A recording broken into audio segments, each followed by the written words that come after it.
Hello and welcome to this lecture. आज के इस लेक्चर में हम देखने वाले हैं टाइप्स ऑफ लूप्स के बारे में और साथ ही साथ कंट्रोल स्टेटमेंट्स के बारे में। ठीक है, ये हमने एक बेसिक सी फाइल बनाई थी लूप डॉट जावा, ठीक है, पिछले सेशन के अंदर, और हमने सीखा था व्हाइल लूप किस तरह से काम करती है। ओके, चलिए तो आज हम बाकी बची हुई दोनों लूप्स के बारे में सीखेंगे, यानी कि डू व्हाइल लूप और हमारी फॉर लूप। ओके, तो चलिए सबसे पहले मैं यहाँ पर स्ट्रक्चर बनाऊंगा मल्टी लाइन कमेंट के अंदर डू व्हाइल लूप किस तरह से बनाई जाती है वो।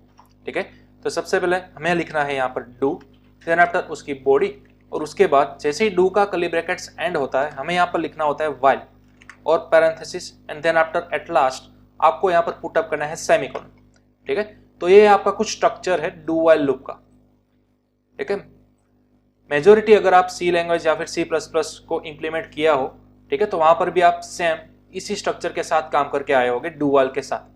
ठीक है, यहाँ पर अब आपको वो 3 क्राइटेरिया सेटिस्फाई करना है जो कि हमने प्रीवियस सेशन के अंदर देखा था। ठीक है, पहला था आपका इनिशियलाइजेशन, दूसरा था आपका कंडीशन और तीसरा था आपका इंक्रीमेंट या फिर डिक्रीमेंट। ठीक है, तो आपको तीनों क्राइटेरिया जैसे कि हमने व्हाइल लूप के अंदर स्पेसिफाई किए थे उसी तरह सेम टू सेम आपको डू व्हाइल लूप के अंदर भी स्पेसिफाई करना होगा। ठीक है, तो सपोज ये हमारा स्ट्रक्चर है, उसको हम अप्लाई करेंगे यहाँ पर। ठीक है, ये जो हमारे पहली वाली व्हाइल लूप की लाइंस थी, ठीक है, उसको मैं फिलहाल कर देता हूँ मल्टी लाइन कमेंट के अंदर। ठीक है, इस तरह से। चलिए अब हमारा गोल है 1 to 20 सिंपल प्रिंट कराने का। ठीक है, यहाँ पर हमें कोई इवन नंबर्स नहीं चाहिए। चलिए सपोज एकदम बेसिक ले लेते हैं 1 to 10। तो सबसे पहले हमें करना होगा इनिशियलाइजेशन।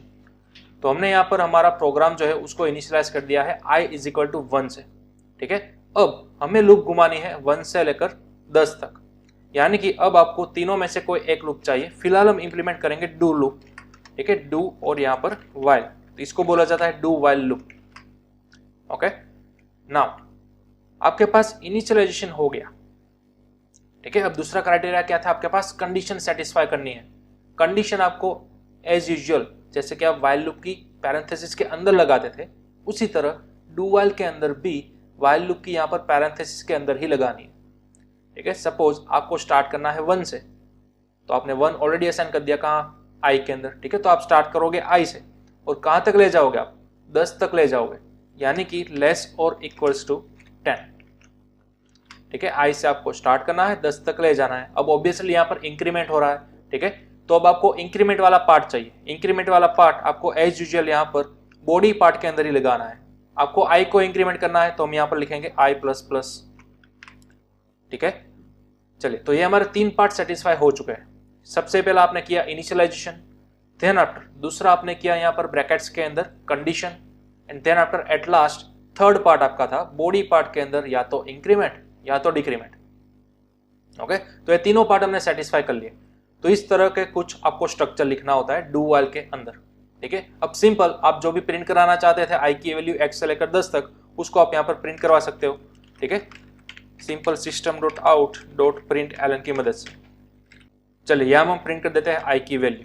ठीक है, तो अब इस फाइल को मैंने किया सेव और यहाँ पर बगल में ही मैंने अपना टर्मिनल को इस लोकेशन पर सेट करा लिया है, ओपन करवा लिया है। ठीक है, तो अब मुझे सिंपल यहाँ पर क्या करवाना है, जावा सी से कंपाइल कराना है फर्स्ट ऑफ ऑल फाइल को। तो जावा सी, देन आफ्टर फाइल का नाम लूप डॉट जावा। ठीक है, फिर मैंने किया एंटर, तो हमारी फाइल कंपाइल हो जाएगी।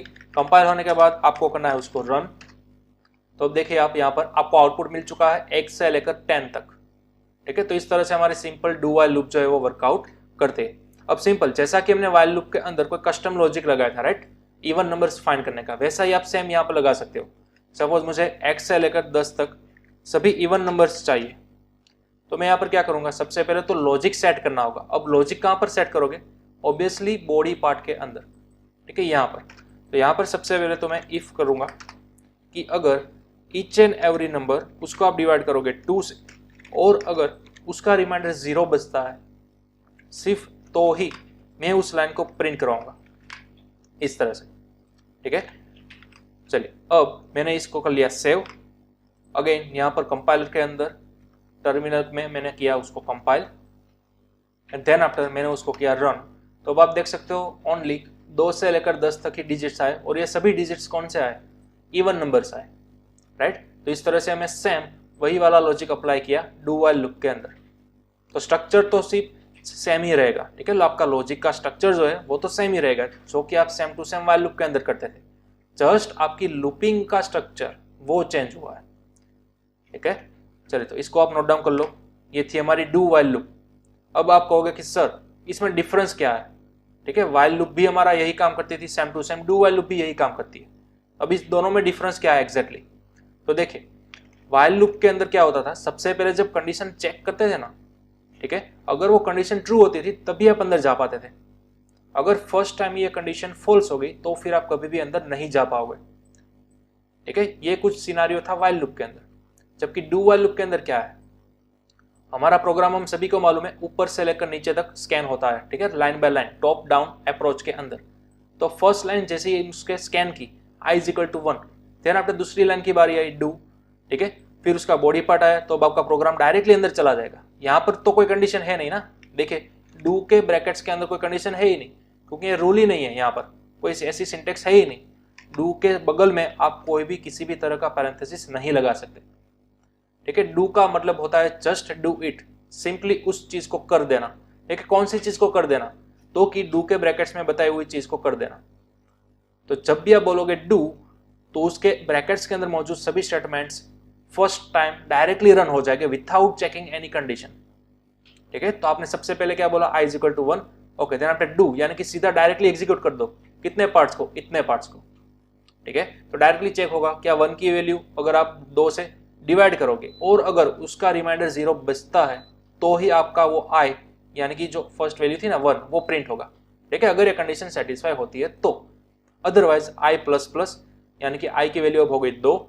ठीक है, अब जैसे ही आपके डू के पैरेंथेसिस एंड होते हैं तब आप आओगे अपनी वाइल लूप की बॉडी के अंदर और तब जाकर आपकी कंडीशन चेक होगी।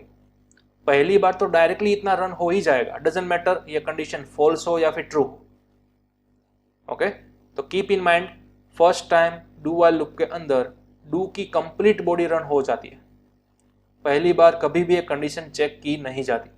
ठीक है, अब दूसरी बार ये कंडीशन चेक की जाएगी, लेकिन अब देखिए i की वैल्यू कितनी है, फर्स्ट ऑफ ऑल तो 1 थी ना, राइट। अब जैसे आपने बोला डू तो ये सभी एग्जीक्यूट हो गई।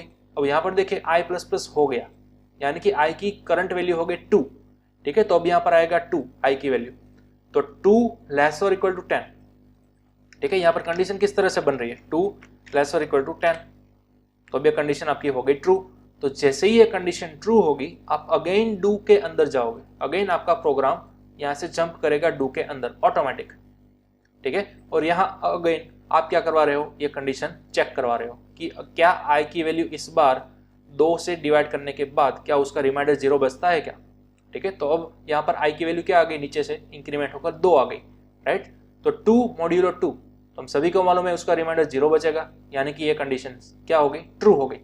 अब कंडीशन ट्रू होने के बाद इफ के अंदर जाओगे आप और आपका सिस्टम डॉट आउट चल गया। ठीक है, अब यहाँ पर i की वैल्यू कितनी प्रिंट होगी, 2।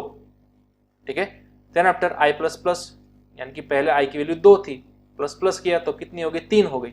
तो अब ये कंडीशन चेक होगी अगेन। ठीक है, लेकिन अब i की बजाय पर यहाँ पर क्या आ जाएगा, 3 आ जाएगा। ठीक है, तो अब ये कंडीशन देखिए अगेन सच हुई। तो जैसे ये कंडीशन ट्रू होगी आप अगेन जंप करोगे डू के अंदर, फिर से वाली इफ वाली कंडीशन चेक होगी। यहाँ पर i की वैल्यू नीचे से कितनी आ गई थी, 3 आ गई थी, राइट। तो अब यहाँ पर आपको i मिलेगा 3।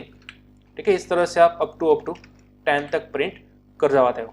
ओके, तो ये था आपका डू वाइल का वर्किंग। अब एग्जैक्ट डिफरेंस क्या है वो मैं आपको साबित करना चाहूँगा। देखिए, सबसे पहले मैं सभी कमेंट्स मिटा देता हूँ। अब सपोज मैंने फर्स्ट टाइम ये कंडीशन फॉल्स लगा दी। ठीक है, अब देखिए अगर ये प्रोग्राम रन करूँगा तो आउटपुट क्या आएगा। ठीक है, फिलहाल मैं प्रोग्राम रन नहीं करवा रहा हूँ, आपको गेस करना है। ठीक है, सोचिए थोड़ा सा, top to bottom, line by line, output क्या आएगा इतने प्रोग्राम का। ओके, चलिए सबसे पहले i की वैल्यू हमने असाइन कर दी 1। ठीक है, देन अपने डू के अंदर आते ही पूरा का पूरा कमांड यानी कि पूरा ये बॉडी पार्ट जो है डू का, ठीक है, वो डायरेक्टली एग्जीक्यूट हो जाएगा। जैसा कि मैंने पहले बोला, first of all first time कभी भी ये कंडीशन चेक नहीं होती। डू वाइल का मतलब ही यही होता है, डू यानी कि फर्स्ट टाइम इसके बॉडी पार्ट के अंदर मौजूद सभी स्टेटमेंट वो एग्जीक्यूट कर देगा। ठीक है, तो सबसे पहले तो डायरेक्टली चेक किया। ठीक है, i की वैल्यू 1 है तो क्या i मॉड्यूलो 2 इक्वल 0, क्या ये सच है क्या। ठीक है, अगर हाँ ये सच है तो ये प्रिंट होगा फिर आई प्लस प्लस हुआ यानी कि आई की वैल्यू हुई 2। अब ये कंडीशन चेक होगी, देखिए 2 लेस और इक्वल टू 10, क्या है कंडीशन सच है क्या? नहीं, 2 कभी भी 10 से बड़े नहीं हो सकते, ठीक है। तो ये कंडीशन होगी फॉल्स। अब जैसे ही कंडीशन फॉल्स होगी आप डू वाइल लूप के यहाँ पर बाहर आ जाओगे, ठीक है। अब आपका प्रोग्राम अंदर जंप नहीं करेगा। कंडीशन अगर ट्रू होती है तभी आपका प्रोग्राम डू के अंदर जाएगा, अदरवाइज आप डायरेक्टली यहाँ पर बाहर निकल जाओगे, ठीक है। तो ये आपको देखना है। ओके, चलिए अब समझते हैं इसका आउटपुट क्या आता है। तो अगेन मैंने फाइल को किया कंपाइल, देन आफ्टर रन। अब देखिए आउटपुट आपको कुछ भी देखने को नहीं मिला। क्यों? क्योंकि आउटपुट के अंदर जो आई की वैल्यू 1 थी ना, ठीक है, वो यहाँ पर क्या हो रही है, मॉड्यूलो 2 के बजाय यहाँ पर इक्वल इक्वल 0 नहीं हो रही है, ठीक है। कंडीशन सेटिस्फाई नहीं हो रही है, समझ रहे हो। अब देखिए जैसे ही मैं ये इफ वाली कंडीशन मिटा दूंगा, ठीक है, सिंपल इतना रखते हैं, हमें x से लेकर 10 प्रिंट करना है, ठीक है। चलिए अब मैंने सेव किया। अब आप सोच सकते हो आउटपुट क्या आएगा, ठीक है। देखिए जैसे मैं रन करवाऊंगा आउटपुट हमें मिलता है 1। क्यों 1 मिला वो समझते हैं।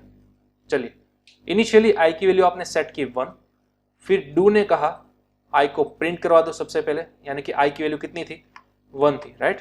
तो आपका 1 प्रिंट हो जाएगा। देन आफ्टर आई की नई वैल्यू आ गई 2, ठीक है, आई प्लस प्लस यानी कि 2 हो गया। अब आपकी कंडीशन चेक होगी, 2 ग्रेटर और इक्वल टू 10 है क्या? नहीं, अब यह कंडीशन ट्रू नहीं है। तो अब यह कंडीशन ऑब्वियसली ट्रू नहीं है, तो आप आ जाओगे बाहर, ठीक है। अब तो आपका प्रोग्राम अंदर जाएगा ही नहीं। लेकिन फर्स्ट ऑफ ऑल तो क्या किया, एक बार तो उन्होंने अंदर एंट्री की और आपको एक वैल्यू एज ए आउटपुट देखने को मिली, ठीक है। तो ये डिफरेंस है डू वाइल के अंदर और वाइल के अंदर। डू वाइल के अंदर याद रखेगा उसकी बॉडी एटलीस्ट 1 टाइम तो रन होगी ही होगी, फिर चाहे वो कंडीशन ट्रू हो या फिर फॉल्स हो, ठीक है। जबकि वाइल लूप के अंदर क्या था, वाइल लूप के अंदर वाइल की जो बॉडी है वो डायरेक्टली कभी रन नहीं होगी। अगर ये कंडीशन ट्रू है और आपका कंपाइलर इसको पास कर देता है तब जाकर आपकी वाइल की बॉडी क्या होगी, रन होगी, ठीक है। अदरवाइज डायरेक्टली वाइल की बॉडी रन नहीं होगी, ठीक है। तो ये आपको खास ध्यान में रखना है। ओके, चलिए तो इसको आप स्क्रीनशॉट ले लो। यहाँ पर आपको वाइल लूप का और डू वाइल लूप का एग्जैक्ट डिफरेंस देखने को मिलेगा, ठीक है। चलिए, और इसी मैकेनिज्म के चलते लूप्स को कैटेगराइज्ड किया गया है, ठीक है। लूप्स की कुछ कैटेगरीज होती है, वो मैं आपको बता दूं। लूप्स, उसके अंदर फर्स्ट टाइप होता है एंट्री कंट्रोल लूप,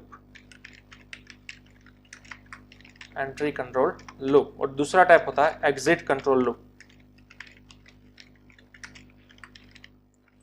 अब देखिए लूप्स टोटल 3 टाइप की थी, राइट, मैंने पहले बताया, while loop, do while loop और फॉर लूप, ठीक है। लेकिन जनरल जो कैटेगरी होते हैं ना वो 2 होती है, एक एंट्री कंट्रोल लूप और एक exit control loop. Entry control loop के अंदर आपके पास 2 लूप अवेलेबल है, एक वाइल लूप और एक फॉर लूप।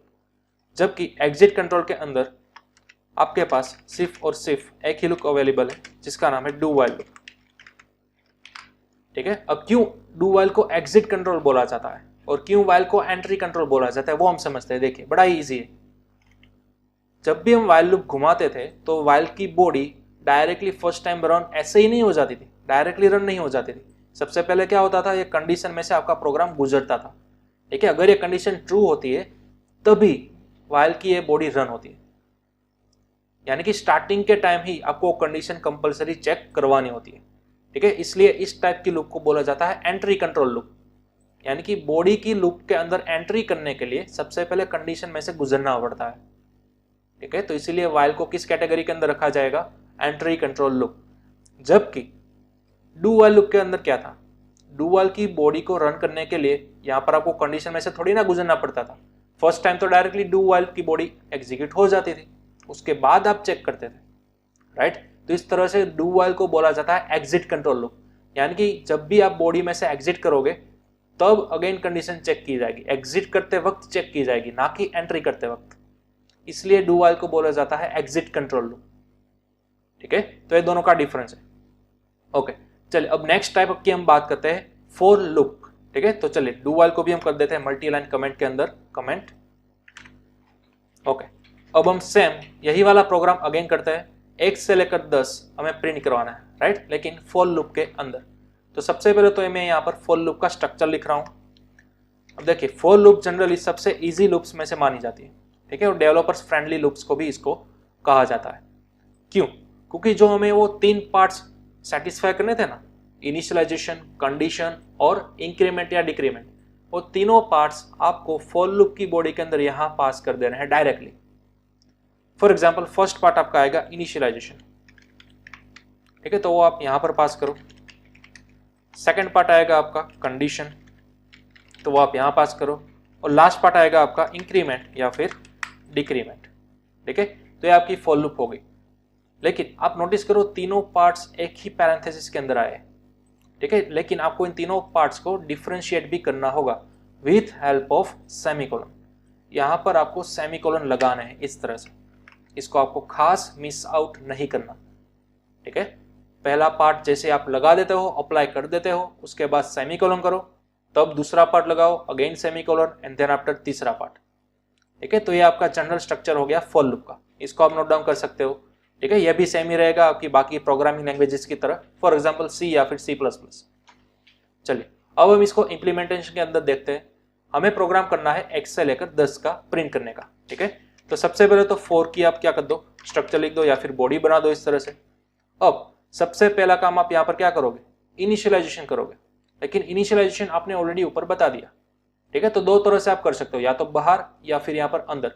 तो सबसे पहले मैं आपको करवाता हूँ सिंटेक्स के थ्रू, ठीक है। अंदर ही इनिशियलाइजेशन करेंगे, यानी कि यहाँ पर i = 1, ठीक है। तो ऊपर हम क्या करेंगे, सिंपल डिक्लेयर ही करेंगे इस तरह से।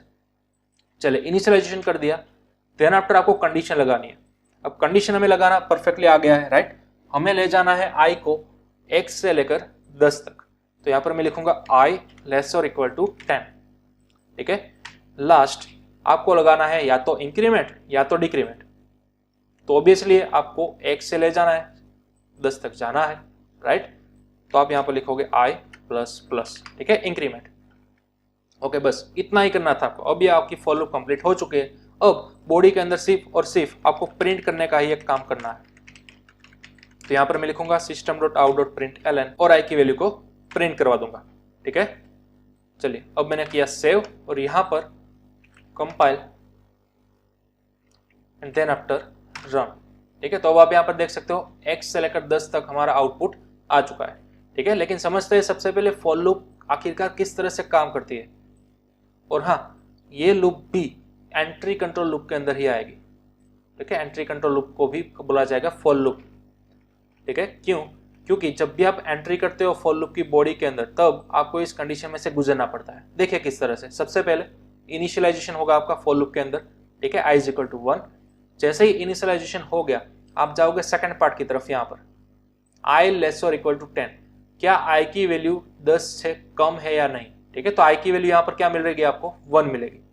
तो अब देखिए यहाँ पर कंडीशन क्या बनेगी, मैं यहाँ पर लिख रहा हूँ 1 < 10, ठीक है। ये आपका सेकंड पार्ट। ओके, तो अब देखिए कंडीशन क्या हो गई, ट्रू हो गई। अब फॉर लूप के अंदर जैसे आपकी कंडीशन ट्रू होती है, आप डायरेक्टली फॉर लूप की बॉडी के अंदर चले जाते हो, ठीक है। और बॉडी के अंदर आपको क्या मिलेगा, i की वैल्यू प्रिंट होकर मिलेगी। तो अब देखिए i की लेटेस्ट वैल्यू क्या है, 1, ठीक है। तो आपको 1 एज आउटपुट मिल जाएगा। ओके, देन आफ्टर आपकी फॉर लूप की बॉडी हो गई पूरी एंड। तो जैसे ही आपकी बॉडी एंड होगी, आपका प्रोग्राम जंप करेगा यहाँ पर लास्ट में, ध्यान दीजिएगा यहाँ पर, ठीक है। बाकी लूप की तरह नहीं है। फॉर लूप के अंदर क्या है, जैसी बॉडी एंड होगी ना, तब जाकर आप i++ के पास पहुंचोगे, ठीक है। अब आपकी i++ की वैल्यू यानी कि i की वैल्यू इंक्रीमेंट हो गई, पहले थी 1 अब हो गई 2, ठीक है। जैसे ही i++ हो गई, अगेन आप यहाँ पर जाओगे, लेफ्ट साइड के अंदर जंप करोगे, अगेन ये कंडीशन आपकी चेक होगी। लेकिन अब i की लेटेस्ट वैल्यू कितनी आ गई, यहाँ पर 2 आ गई, ठीक है। तो अब ये देखिए आपकी कंडीशन क्या हो गई, यहाँ पर ट्रू हो गई। जैसे कंडीशन ट्रू हो गई, आप अगेन चले गए फॉर लूप की बॉडी के अंदर और वहां पर आपको i मिल गया प्रिंट होकर, ठीक है। अब i की वैल्यू कितनी होगी, 2 होगी, राइट। चलिए अब आपकी बॉडी अगेन एंड हुई, तो अगेन आपका प्रोग्राम जंप करेगा i++ के अंदर। i++ यानी कि अब i की वैल्यू कितनी हो गई, 3 हो गई, राइट। जैसे ही 3 हो गई, आपका कंडीशन अगेन चलेगा, ठीक है। तो कंडीशन क्या है आपकी, 3 < 10। तो कंडीशन अगेन क्या हो गई, ट्रू हो गई। अगेन आप फॉर लूप के अंदर गए, अगेन आपका i का वैल्यू प्रिंट हो गया 3, ठीक है। इस तरह से फॉर लूप आपकी घूमती ही जाएगी जब तक 10 नहीं आ जाता तब तक, ठीक है। इस तरह से, ठीक है। एंटी क्लॉकवाइज आपकी फॉर लूप जो है वो घूमती ही जाएगी, ओके, जब तक यह कोई स्पेसिफाइड कंडीशन ट्रू नहीं हो जाती तब तक। अब सपोज यहाँ पर जैसे ही 10 प्रिंट हो गए, अब क्या होगा, अब अगेन वही सिनारियो, यहाँ पर जगह आई प्लस प्लस यानी कि अब आई की वैल्यू होगी 11, ठीक है। अब आपकी कंडीशन क्या बनी लास्ट वाली, 11 लेस और इक्वल टू 10। तो क्या 11 कभी भी 10 से कम हो सकते हैं क्या, नहीं हो सकते, राइट। तो अब आपकी कंडीशन क्या बन गई, फॉल्स बन गई। तो जैसे कंडीशन यहाँ पर फॉल्स हुई तब आप फॉर लूप की बॉडी के बाहर आ जाओगे, ठीक है। तो तीनों लूप्स के अंदर सिनेरियो तो वही है, जब तक आपकी कंडीशन ट्रू होती रहेंगी आपका कोई स्पेसिफिक बॉडी पार्ट एग्जीक्यूट होता ही रहेगा, ठीक है। लेकिन एक बार अगर आपकी कंडीशन फॉल्स हो गई तब आप डायरेक्टली फॉर लूप की बॉडी के बाहर चले आओगे, ठीक है। तो इस तरह से आपकी फॉर लूप काम करती है। अब चले यहाँ पर मैं सेम प्रोग्राम वो आपको दे रहा हूँ, इवन नंबर्स वाला हम इसमें किस तरह से इंप्लीमेंट करेंगे। तो अगेन सिंपल, बॉडी के अंदर सबसे पहले तो आप लॉजिक क्रिएट करो, इफ, ठीक है, अगर आई को हम मॉड्यूलो करेंगे 2 से और अगर उसका रिमाइंडर 0 बचता है तो ही हमें ये वाली लाइन प्रिंट करानी है, अदरवाइज नहीं, ठीक है। चलिए मैंने सेव किया फाइल को, यहाँ पर अगेन आप करो compile and then after run, ठीक है। तो अब आपको यहाँ पर सक्सेसफुल देखने को मिल गया 2, 4, 6, 8 और 10 ओनली इवन नंबर्स, ठीक है। चलिए अब मैं क्लियर करा देता हूँ मेरी स्क्रीन को। ओके, चलिए आप इसका भी स्क्रीनशॉट ले सकते हो।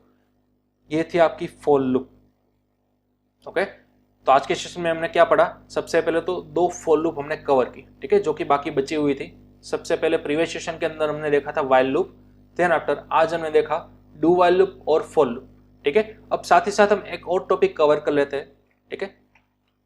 छोटा सा टॉपिक है एक कंट्रोल स्टेटमेंट्स। ये टाइप्स ऑफ लूप्स हमने तीनों लूप्स पढ़ ली, while loop, do while loop और फॉर लूप, ठीक है। अब हाँ, इन तीनों लूप को आपको होमवर्क करना है, जैसा कि मैंने प्रीवियस लेक्चर के अंदर आपको बताया था, राइट। 1 से लेकर 10 क्वेश्चंस, ये सेम टू सेम आपको व्हाइल लूप के अंदर, साथ ही साथ डू व्हाइल लूप के अंदर और फॉर लूप के अंदर करना है। यानी कि टोटल आपके पास 30 क्वेश्चंस हो गए, राइट। आपको प्रैक्टिस कंपलसरी करनी होगी इन 10 क्वेश्चंस की तीनों लूप्स के अंदर, ओके। चलिए अब हम आगे बढ़ेंगे, हमारा नेक्स्ट टॉपिक कंट्रोल स्टेटमेंट्स। अब ये कंट्रोल स्टेटमेंट्स क्या है, तो नाम पर से हमें मालूम पड़ रहा है कि आपके प्रोग्राम के कंट्रोल फ्लो को वो हैंडल करते होंगे, कि आपके प्रोग्राम को कब ब्रेक करना है, कब उसको आगे बढ़ाना है, ठीक है। तो जब भी आप मर्जी चाहो तब आप अपने प्रोग्राम को किसी स्पेसिफिक डायरेक्शन के अंदर ले जा सकते हो, ठीक है, with help of control statements, okay. तो चलिए मैं यहाँ पर लिख रहा हूँ कंट्रोल स्टेटमेंट्स हमारे पास कितने हैं वो। तो हमारे पास टोटल 2 कंट्रोल स्टेटमेंट्स है, पहला है हमारे पास ब्रेक और दूसरा है हमारे पास कंटिन्यू, ठीक है। अब देखते हैं इन दोनों का वर्किंग एग्जैक्टली है क्या, ओके। अब सपोज मुझे 1 से लेकर 10 सभी वैल्यूज प्रिंट नहीं करवानी, मुझे ओनली एंड ओनली 1 से लेकर 5 ही वैल्यू प्रिंट करवानी है, ठीक है। तो सबसे पहले तो मैं यहाँ पर सिंपल स्टेटमेंट लिख दूंगा इस तरह से, system.out.println i, ठीक है। एक बार और लास्ट टाइम इसको कंफर्म करा लेते हैं, क्या x से लेकर 10 मुझे सभी वैल्यूज मिल रही है या नहीं। तो यहाँ पर आप देख सकते हो आपको x से लेकर 10 कंप्लीट वैल्यू मिल रही है, राइट। लेकिन अब आप किसी वजह से चाहते हो कि मेरा जो लूप है वो x से लेकर 5 तक ही घूमे, जैसा ही वैल्यू मेरा 6 आ जाए मेरा लूप यहाँ से ब्रेक हो जाए और बाहर निकल जाए, ठीक है। ऐसा आपको कुछ करना है। तो यहाँ पर अगेन आप लगाओगे सिंपल इफ कंडीशन, ठीक है। और इफ कंडीशन के अंदर आपको सिंपल लिखना है कि जब i की वैल्यू 6 के बराबर आ जाती है, ठीक है, तब मुझे यहाँ से प्रोग्राम में से बाहर निकल जाना है।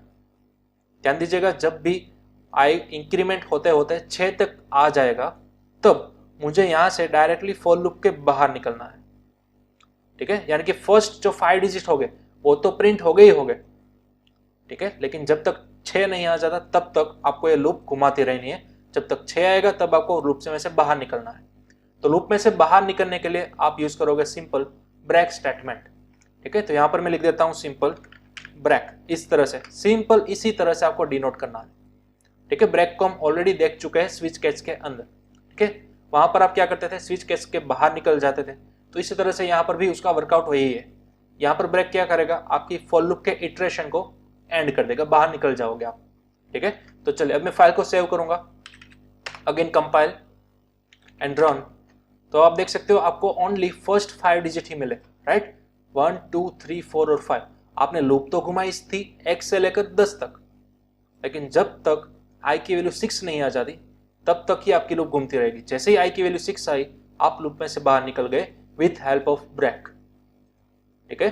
तो इस तरह से आपका ब्रेक वर्कआउट करता है। ओके, चलिए इसको भी आप नोट डाउन कर सकते हो ब्रेक को।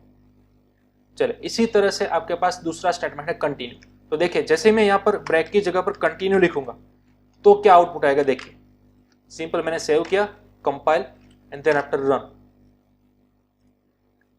ठीक है, तो आप देख सकते हो 1 से लेकर 10 सभी नंबर्स प्रिंट नहीं हुए। ठीक है, इसमें से एक मिसिंग है, कौन सा, 6। तो कंटिन्यू क्या करेगा, जब भी कोई स्पेसिफाई इटरेशन आएगा फॉर लूप का, ठीक है, घूमते घूमते जब i की वैल्यू 6 आएगी तब वो उसको स्किप कर देगा।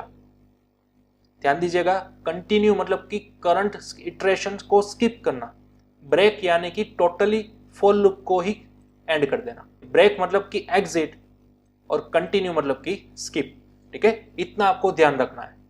Got it. चलिए इसको भी आप नोट डाउन कर सकते हो। ओके, अब सपोज मैंने यहां पर लिखा 7, तो अब इसका आउटपुट क्या आएगा, 1 से लेकर 10 सभी नंबर प्रिंट हो गए बट 7 प्रिंट नहीं होगा। राइट, चलिए मैंने सेव किया, अगेन यहां पर compile and then after run. तो अब आप देख सकते हो 1 से लेकर 10 सभी नंबर्स आ गए, एक्सपेक्ट 7। ठीक है, तो कई बार आगे जाकर आप ऐसा कुछ चाहोगे कि कोई स्पेसिफिक इटरेशन के लिए आप पूरी लूप का स्टेटमेंट स्किप कराना चाहते हो। ठीक है, कंटिन्यू यानी कि ये जो आपका नीचे वाला पार्ट है ना वो रन नहीं होगा, आप डायरेक्टली यहाँ पर एंड हो जाओगे और अगेन आपका दूसरा वाला स्टेटमेंट रन होने लगेगा। ठीक है, तो सिंपल कंटिन्यू मतलब कि स्किप और ब्रेक मतलब कि टर्मिनेट। ठीक है, वो आपको ध्यान में रखना है। ओके, चले इसका भी आप स्क्रीनशॉट ले लो। तो इसी तरह से हमने समझा कंटिन्यू और ब्रेक का मीनिंग, लेकिन आपको थोड़ा सा सेल्फ स्टडी के अंदर करके आना है कि कंटिन्यू और ब्रेक स्टेटमेंट क्या वाइल लूप के अंदर और डू वाइल लूप के अंदर पॉसिबल है या नहीं। मैंने आपको फिलहाल क्या बताया, फॉर लूप के अंदर बताया। राइट, कंटिन्यू का मीनिंग और ब्रेक का मीनिंग, तो ये दोनों यहाँ पर पॉसिबल है, दोनों यहाँ पर वर्कआउट कर रहे हैं, लेकिन आपको खुद से पता लगाना है। वाइल लूप के अंदर टेस्ट करो आप, उसी तरह आप डू वाइल लूप के अंदर टेस्ट करो दोनों स्टेटमेंट को, ब्रेक को और कंटिन्यू, और नोट डाउन करो कि कौन सा स्टेटमेंट किस लूप के अंदर चल रहा है और किस लूप के अंदर नहीं चल रहा वो। ठीक है, तो ये बड़ा ही सिंपल काम है। ओके, चले तो यहाँ पर हमारा चैप्टर नंबर 3 होता है एंड। तो अब हम मिलेंगे अपने नेक्स्ट चैप्टर के अंदर, नए सेशन के अंदर। ओके।